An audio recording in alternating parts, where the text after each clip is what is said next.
Today we're in Syracuse and we're doing a project called push piers. Basically it's where we use the weight of the structure to drive steel pipe into the ground and transfer the weight of the structure from the surface, or what it used to be sitting on, to a lower strata. The idea there is that the soil at the surface wasn't strong enough to carry the weight of the structure, so we had some settlement issues, and what we're doing is transferring that load down to a deeper layer so that we can hold the structure up and stop it from settling.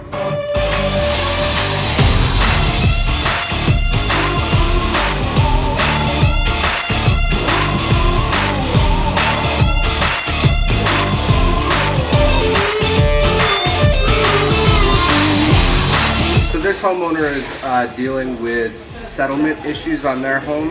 What we always train on is the fact that every crack tells a story. And in this case, you can see that there's actually some stair-stepping cracks happening. And this is when the soil underneath the footing can't support the weight of the structure. Nothing in the structure is particularly wrong. However, the soil underneath cannot support the weight of the home. Typically with settlement, you will find two cracks. So you'll have the main crack where there's the settlement happening, and then there's always a sister crack that you can look for, a secondary crack, because in order for the building to tip away, that's what just needs to happen. So we've come in here with our push pier system and one of our great crews. They're out here installing those.